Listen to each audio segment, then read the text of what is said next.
graffiti.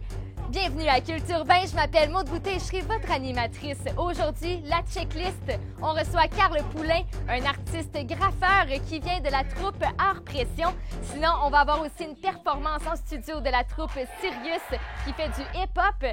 Et puis, on aura aussi Guillaume Boilly qui va venir nous parler technique de skate. Et pour finir, on va aller rejoindre notre chroniqueuse Andréane qui va faire une partie de skate pour finir l'émission en beauté. Mais pour le moment, on s'en va directement en vidéo avec un topo sur Jasmin Bugeaud, alias Buge, qui va nous parler de graffiti.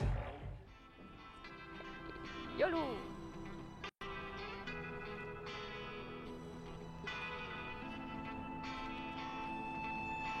OK, salut, moi mon nom c'est Jasmin Bugeaud. Moi je suis concepteur, illustrateur, muraliste. Je fais de l'art urbain. Mon pseudonyme de graffeur en art urbain c'est Insect Burge. Ça fait 5 ans que je fais du graffiti et de l'art urbain. Les origines d'Art Pression, les objectifs d'Art Pression, c'est nettoyer le graffiti vandalisme à Saguenay. En premier, c'est les gens qui font une demande s'il y a un problème de graffiti de tag. Puis eux autres, ce qu'ils font, c'est qu'ils rencontrent le client, puis ils offrent le service de nettoyage. Puis, eux autres, qui ont le mandat de faire du résidentiel puis du commercial. Ce qui différencie l'illégalité de la légalité, c'est surtout la permission. Si tu veux effectuer une pièce qui est artistique, que tu vas pouvoir travailler, que tu vas mettre du temps, puis que tu vas pouvoir avoir une réalisation concrète, que les gens vont pouvoir voir, que les gens vont pouvoir interagir avec toi, bien, tu sais, il faut que tu ailles rencontrer la personne où ce que tu veux faire ta pièce, que tu obtiennes les permissions, puis là, que tu la réalises. Ici, présentement, on est sur un mur qui est légal à Saguenay, qui est le mur de la rue Saint-Philippe. Puis ce mur-là, le graffiti et l'art urbain est permis sur ce mur-là, toujours avec bienséance. Quand il y en a un qui fait des choses déplacées, il se fait repasser assez vite. Quelqu'un te repasse, c'est quelqu'un qui fait quelque chose d'autre par-dessus ce que quelqu'un d'autre a fait auparavant. La perception du public par rapport au graffiti a vraiment changé. Mais c'est toujours encore un complet cheminement parce que, justement, les gens ont toujours encore la perception du côté vandale. Puis là, justement, la perception change de plus en plus en créant des festivals, en créant des fresques, qui fait que là, les gens voient comment que les gars travaillent, qui fait les graphes. Ça fait que là, les gens, ils associent pas ça tout de suite au crime. Puis les gens interagissent, les gens nous parlent, les gens nous disent qu'ils aiment ça, les gens nous disent qu'ils en veulent plus même. J'ai pas vraiment un style particulier. J'essaie de faire mes propres trucs. Puis pour justement me faire reconnaître par ce que je fais mes personnages à moi, je fais mon environnement qui est particulier à moi. Puis moi, je fais pas du vandalisme. Puis le vandalisme est souvent associé au graffiti. Puis moi, je fais pas vraiment de graffiti, je suis plus un gars qui fait de l'art urbain. Puis moi, ce que j'aime, c'est le côté grand format. Quand tu fais quelque chose qui est 12 pieds de haut, puis que tu as la gestuelle avec le bras, puis que tu peux plus t'exprimer par rapport à ça, puis faire des choses qui se voient de loin, faire des choses que les gens voient, sont comme obligés de voir puis se questionner par rapport à une œuvre qui a été conçue par un artiste, faire développer peut-être le côté artistique puis faire justement avancer l'art dans notre société parce que moi, je trouve que c'est super important que le côté artistique soit dans une société. Tu sais, moi, des murs gris puis des murs bruns, je suis allergique à ça. Là. Je trouve que c'est déplorable qu'il y en ait autant, là, justement. On devrait en avoir de plus en plus des fresques, puis même déjà de peinturer des murs en couleur, ça serait déjà mieux, tu sais. On a vu un graffeur en vidéo et maintenant on en a un en studio. Je vous demanderai de l'accueillir, Carl Poulain.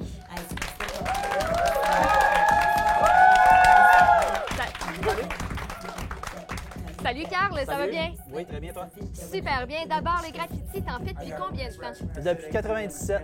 Ça a parti d'où, cette passion-là? Là, ça a parti de... Ben, en fait, c'est mon intérêt pour l'art en général. Mais tu sais, comme tout le monde, j'ai commencé en prenant une canette dans le fond du garage puis en allant faire un graffiti illégal. T'es allé faire ça où? Sur une école secondaire, mais... Ça, faut pas le dire, faut pas le dire. Et sinon, qu'est-ce qui te passionne dans le graffiti? Ben en fait, c'est la combinaison de couleurs, formes, grand format, tu sais, C'est aussi une question de dextérité. On manipule pas un crayon, on manipule un jet de peinture qui sort cette grosseur-là. Là, et justement, on va y aller directement. Tu vas nous montrer plutôt que nous en parler. On a des canettes ici. D'abord, comment on la tient? Je vais le faire avec nous en plus. OK, oui. Je te laisse. Tiens, je te laisse le rouge. Oh, la rouge. OK. OK. Donc, la canette, on tient toujours ça très droit. OK. OK. Juste pour que le jet sorte uniformément. Fait que dans le fond, on travaille à une distance peut-être de 10 à 15 cm. OK? Quand on manipule la canette, on essaie de faire un seul grand mouvement pour éviter justement de faire plein de petites lignes. Donc, si j'y vais puis je décide de faire un grand format. Que j'essaie de te suivre puis que ça marche pas tant. OK. On voit ici qu'on a différentes grosseurs de jets. OK? On a un jet qui est beaucoup plus petit avec un skinny cap. On a un jet qui est beaucoup plus gros avec un fat cap. On utilise souvent les fat caps pour faire du remplissage. Donc, je vais t'inviter à... Et pourquoi moi ça a fait comme une grosse coulisse? Ben parce que c'est... J'en ai trop mis? Ben non, c'est le premier jet en fait. La première fois qu'on utilise une canette, on se rend compte que soit on est trop près, on reste trop longtemps au même endroit, ça fait une coulisse. Puis si on met la canette comme ça par exemple, qu'est-ce que ça va Ce que ça va faire, c'est que ça va faire un dégradé. Donc si je décide d'y aller avec la couleur blanche dans le fond, et je travaille avec un angle, ce que ça fait, c'est que ça vient vraiment comme créer une espèce de fondu, en fait. Est-ce que le type de surface, ça influence? Oui, vraiment, vraiment beaucoup. Ça va aider la peinture à adhérer de façon adéquate, comme le ciment, la brique, tout ça, ça fait vraiment une différence sur le bois. Aussi au niveau de l'opacité, le pigment de la canette va comme travailler différemment selon la surface. Puis le type de peinture aussi, ça doit influencer? La peinture qu'on utilise, nous autres les graffeurs, c'est une peinture qui sèche comme pratiquement instantanément. Là. Donc, tu sais, on a fait ça il y a 5 minutes. Ici, ça a ben pas, non, toi, je te conseille pas ici, mais ici, j'ai comme là, aucun problème. Donc, c'est ça. Ce que ça va faire, c'est que ça va nous permettre de travailler avec 3-4 canettes de façon vraiment rapide, de dire OK, non, ça fait pas. Finalement, tiens, je vais aller effacer ça ici. Si on veut du rouge, c'est que... Ouais. Fait que, il y a vraiment beaucoup trop de rouge, tu sais, puis on va y aller. on peut arranger ça. On va aller faire comme une espèce de contour. Oh non, finalement, ça fait pas. On va aller retracer le blanc autour. OK. C'est quasiment une banane originale. Ben, tu sais, c'est ça. Ou un très beau ballon. Oh, aussi! Ben moi, je vais laisser ça au four. Merci beaucoup, Carl. Merci à toi. Puis nous autres, on va s'en aller voir une vidéo qui nous présente Anne-Julie Bossé, qui est la chorégraphe de Sirius, qu'on va avoir en présentation tout de suite après. Hey, quand même, Moi, j'ai fait ATM Télévision et je suis maintenant assistante à la réalisation. Moi, j'ai fait ATM Post-Production et je suis maintenant artiste en effets visuels. J'ai fait ATM Production, je suis maintenant technicienne en télévision.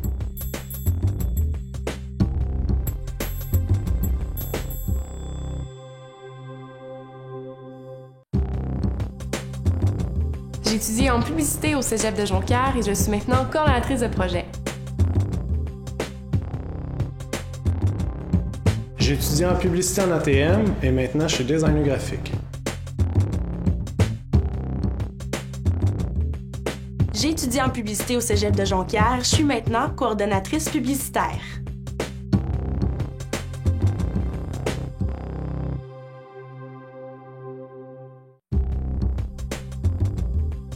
Salut, c'est Claudine Prévost. Moi, j'ai fait ATM Radio et je suis maintenant animatrice à la radio et à la télévision. Moi, j'ai fait ATM Télévision et je suis maintenant caméraman. Moi, j'ai fait ATM Télévision et je suis maintenant aiguillère.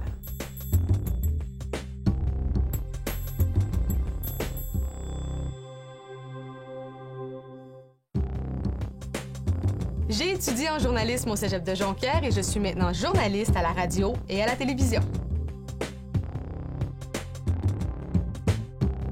J'ai étudié en journalisme en ATM et je suis maintenant journaliste en presse écrite. J'ai étudié en journalisme en ATM et je suis maintenant reporter et rédacteur sportif.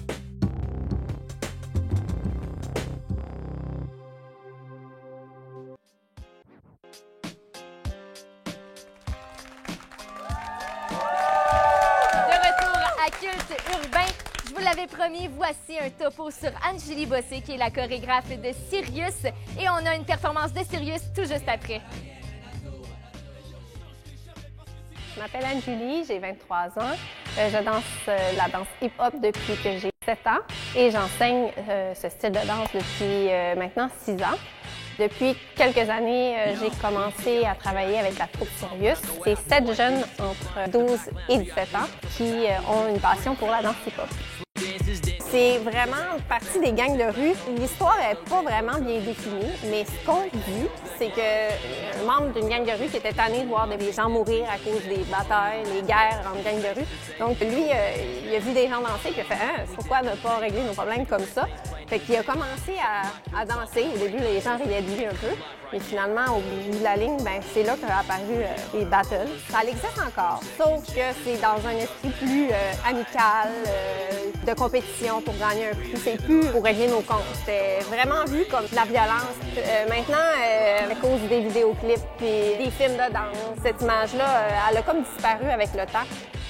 Ça a vraiment débuté quand les vidéoclips ont commencé à jouer à la télé. Fait que c'est à partir de ça que les gens ont commencé à s'intéresser à la danse, puis que maintenant, c'est rendu quelque chose qu'on enseigne. Parce qu'avant, ce qu'on offrait dans les écoles de danse, c'était du ballet classique, du jazz. Fait que ça fait pas si longtemps que ça existe. C'est vraiment devenu populaire. C'est à cause de cette popularité-là qu'on a transporté ça dans les écoles de danse pour offrir à ceux qui étaient passionnés de la danse hip-hop, eux aussi, un endroit pour pratiquer, là, parce que dans la rue, pas un super endroit. Je fais un mélange de plusieurs styles qui englobe le hip-hop, qui remonte à environ les années 70 pour créer mes chorégraphies comme ça. C'est diversifié. En général, ce que je fais, c'est que j'écoute la chanson, puis je vais plus avec le style de chanson. Je vais vraiment avec ce qui m'inspire sur le moment et que je suis capable de trouver les mouvements à partir de ce que je connais déjà, ce qu'on m'a enseigné auparavant. Sinon, je peux m'inspirer aussi de vidéos, des vidéoclips, d'autres vidéos de danse. C'est vraiment comme ça que je fonctionne. À cause de la culture et de où ça vient, on n'a pas de mouvement vraiment défini. Le hip-hop, justement, c'est tellement nouveau. Peut-être qu'un jour, on va en venir avec des noms de mouvements définis, mais pour le moment, c'est tellement difficile de... Il y en a quelques-uns, mais c'est encore trop vague, là. Alors, Zachary, peux-tu me faire un freeze, s'il te plaît? Ensuite, six steps.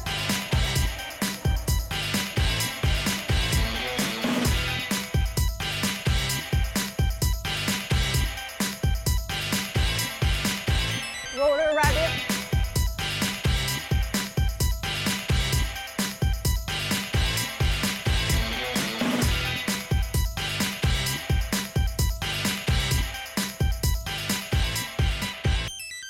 De Chicoutimi, veuillez accueillir la troupe Sirius.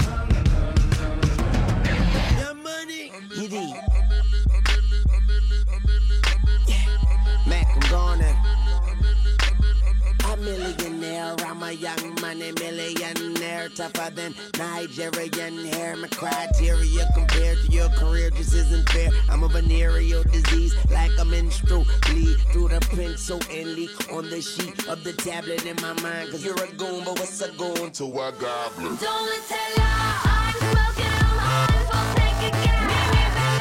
I'm a rich girl, I'm the upper class. I love the day, I'm the pelly, I smoke the bird, like a big champagne. I smoke the bird and drink champagne. Don't let tell what da da ding, what da da dang ding, hey. When we come into the dance, the number you have to mash it up again, hey. What da da ding, what da da dang ding. See them on top of the rhythm and kill them and give them another one doctor. See that? Right away anyway, nobody else do it proper. When me and my brother Snoop Lion meet his blessed love and honor. Two we are power and two we are eat. Now you know, say the whole we are prosper. Rewind.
Ben voyons, bravo gang! Vous me donnez vraiment envie de danser, de recommencer à faire de la danse. Premièrement, ben, je vais vous demander de vous présenter. Andréane. Justine. Zachary. Émilie. Frédéric. Sophie. Alison. Camille. Et là, on va y aller un par un. Combien de temps vous faites de la danse? Pour ma part, ça fait 11 ans que je fais de la danse. Sinon, le hip-hop, ça fait 8 ans. Ça fait environ 5-6 ans. Hey, vous pouvez vous approcher, les filles. Venez-vous-en. Ben moi, ça fait 12 ans que je fais de la danse. Moi, ça fait 9 ans. Moi, ça va faire 12 ans aussi. Moi, ça fait 10 ans. Moi, ça fait environ 8 ans. Moi, ça fait environ 6 ans. Mais si vous avez l'air quand même jeune, vous avez commencé à quel âge, coudonc? 4. Environ 8 ans. OK. Fait que d'où c'est parti cette passion-là pour la danse? Mais juste l'envie de toujours vouloir danser. Quand j'étais petite, je tournais partout avec ma robe. Si j'entendais de la musique, je dansais. Toujours le besoin de bouger. Pour moi, c'était vraiment une façon de m'exprimer autrement que de parler. Fait que vu que j'aime pas vraiment parler comme ça, les mouvements, c'est vraiment pour moi une façon d'exprimer autrement tous mes sentiments. Puis, parlant de mouvement, est-ce qu'il y en a un qui veut me montrer là, son mouvement préféré de hip-hop? Oui? OK. Ça s'appelle comment, premièrement? Turtle Freeze. Le Turtle Freeze, OK. OK, fait qu'il faut bouger en même temps. Et qu'est-ce qui caractérise la danse hip-hop? Est-ce que c'est les mouvements, la musique? Bien, c'est surtout la musique, on la reconnaît. C'est différent du ballet, on s'entend. Là. Les mouvements aussi ils diffèrent, mais c'est le style de rue, c'est explorer différents styles dans le hip-hop, dans le fond. Mais moi, je sais que c'est vraiment la férocité qu'il y a dans ce style de danse-là, c'est fou. Là. Moi, c'est justement pour ça que je danse, parce que quand je suis fâchée, c'est ça que je fais, ça va être vraiment genre à me défouler. Là. Puis justement, pourquoi le hip-hop plutôt qu'une autre danse? Bien, c'est vraiment différent du ballet. Tu sais, le ballet est plus classique, gracieux. C'est ça. Tandis que là, dans le hip-hop, c'est plus sauvage. Mets tes tripes sur la table. C'est ça. Et est-ce que vous en faites depuis... vous en faites régulièrement? En quelques mots? Moi, j'en fais 5 fois semaine. Je suis en sport-études, mais le hip-hop particulièrement, je fais ça 2 fois semaine. Bien, merci beaucoup, la troupe Sirius. Veuillez les applaudir encore une fois.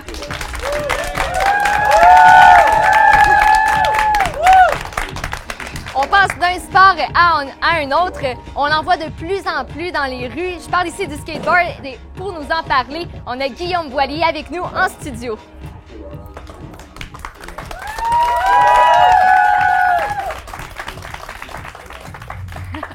Salut Guillaume. Salut, ça va bien? Ben oui, ça va super bien toi. Oui.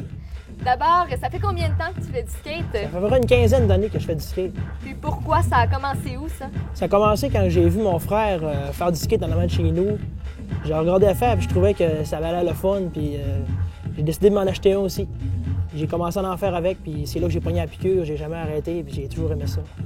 Puis qu'est-ce que ça te prend pour être un bon skateur? Ben de la patience. Ouais. De la persévérance puis faut jamais que tu t'abandonnes parce que c'est un sport que c'est redondant. Il faut que tu pratiques tes mouvements, il faut que tu pratiques. Quand tu l'as, tu es content, tu es satisfait parce que c'est un effort que tu as donné.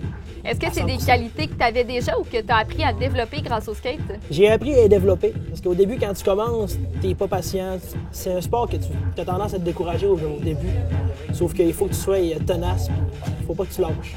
Puis, à part ça, pour faire du skate, il n'y a pas juste le bas du corps là, qui est impliqué. Il faut vraiment que tout le haut aussi s'en mêle. Oui, toutes les parties du corps sont importantes. C'est bien beau les jambes, c'est ce qui contrôle la planche. Mais le haut du corps, les bras, quand tu fais des rotations, des figures que tu rotationnes, le haut du corps compte pour beaucoup aussi. Puis, ta figure préférée à toi, la première figure que tu as apprise? La figure de base, dans le fond. Je vais vous montrer un petit peu, dans le fond. Quand c'est un ollie, c'est comme pouvoir sauter dans les airs avec le skate. Tu donnes un coup par en arrière comme ça, en sautant, tu frottes ton pied vers l'extérieur du skate. Ça fait comme une figure qui ressemble à ça. Puis tu peux compliquer les choses un peu aussi en donnant un petit coup sur le côté comme ça, dans la shape qu'on appelle du skate. Ça va faire une rotation comme ça au skate. On appelle ça un kickflip. Donc ça, c'est la base. Ouais, ça, c'est un petit peu les tricks de base. Moi, ce que j'aime le plus, ce serait un 360 flip. C'est une combinaison de deux choses. Une rotation comme ça de la planche, avec une rotation comme ça, ce qui donnerait vrai comme ça, tout en sautant dans les airs. Je vais pratiquer ça si je veux l'avoir, je pense. Ça prend bien de la pratique. C'est un niveau quand même assez expert là, pour faire ça. Quand tu commences à faire des tricks comme ça, tu te débrouilles quand même assez bien dans ce sport-là. Et est-ce qu'il y a un truc que tu aimerais vraiment avoir, mais qu'à date, ça n'a pas encore marché? Je te dirais que le truc que j'aimerais vraiment avoir, ce serait des passes, on appelle switch, quand t'es pas de ton côté. OK, donc toi, par exemple, habituellement, ton pied droit est là, ton pied gauche est là? C'est ça. Moi, je suis gaucher, fait que j'avance comme ça. OK. Moi, je revire de bord. C'est comme si tu recommençais à zéro. Ça, c'est quelque chose que tu vises vraiment? Oui, c'est ça. Ça te prend beaucoup de pratique pour développer un truc? Ah oui, c'est de la pratique sans arrêt. Mettons celui-là, est-ce que tu as déjà commencé à travailler dessus? Oui, je travaille un petit peu dessus. C'est sûr que c'est pas évident parce que c'est comme si tu revenais au début à la case départ, dans le fond. Fait que c'est encore de la pratique, puis de la pratique, puis de la persévérance. Bien, merci beaucoup, Guillaume, de nous en avoir parlé. Et nous autres, on s'en va rejoindre notre chroniqueuse Andréane Gagnon, qui est avec deux skateurs qui vont jouer une partie de skate. Présentement avec deux skateurs, en effet. À ma droite, Pascal. Bonjour, ça va bien? Oui. Et à ma gauche, Nicolas, ça va bien? Oui, merci, toi? Oui, moi, ça va très bien, les gars, parce qu'aujourd'hui, vous allez nous faire un petit duel de skate. Et pour les gens à la maison, on va lire les règlements. Alors, le premier à obtenir 3 lettres, eh bien, il va perdre la partie. Et tout ça, il va avoir un attaquant et il va avoir aussi un défenseur. Et tout ça, ça va se décider avec un simple jeu de roche-papier-ciseaux. L'attaquant, c'est le gagnant et le perdant va être le défenseur. L'attaquant a un essai pour réussir une manœuvre de son choix et tous les mouvements doivent être popés, donc faits dans les airs. S'il réussit, eh bien, le défenseur doit copier le mouvement. Le défenseur a un essai pour réussir et si le mouvement est raté, eh bien, il gagne une lettre à son tableau. Si c'est l'attaquant qui rate, eh bien, les rôles sont échangés et le nouvel attaquant décide de la manœuvre à faire, la manœuvre de son choix.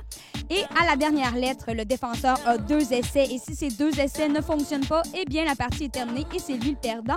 Et n'oubliez pas, messieurs, on ne peut pas faire 2 fois la même manœuvre au cours du duel. Vous êtes prêts? Alors, point derrière le dos, roche, papier, ciseaux. Oh, roche, papier, ciseaux. Oh, alors c'est Nicolas qui débute. Je vous laisse vous exécuter.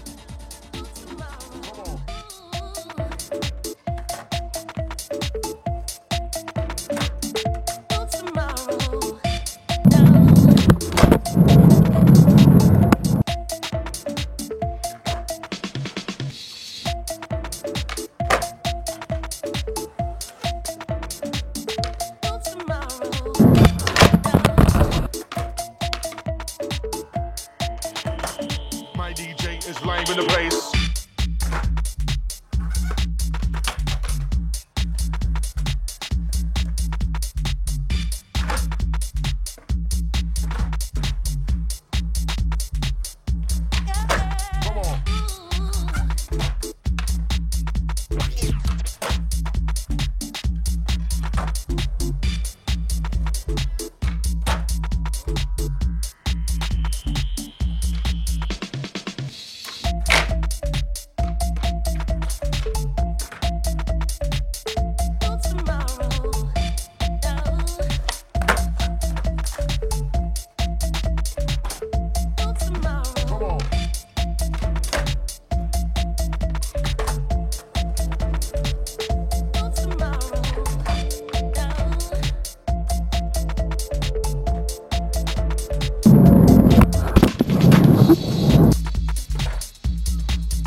Pascal, je crois. Félicitations, mon cher. Et si vous me permettez, à la maison, je veux montrer quelque chose qu'on a essayé tout à l'heure. Vous êtes prêts, messieurs?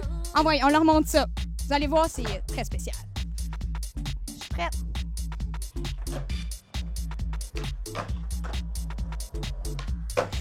Et voilà, Maude, c'était ce qui termine notre démonstration. Merci, messieurs, de nous avoir montré votre savoir-faire. Et nous, on s'en va de retour en studio avec Maude. Merci. Merci beaucoup, Andréane. J'ai comme un peu eu peur pour ta vie. Merci d'avoir été là avec nous autres aujourd'hui. Merci à nos invités. Merci aussi à DJ Antoine Fortin qui a mis l'ambiance musicale dans le studio aujourd'hui. Merci à toute l'équipe technique et merci aussi au public que j'invite à venir me rejoindre. On se retrouve la semaine prochaine pour une autre édition de Culture. Ciao tout le monde!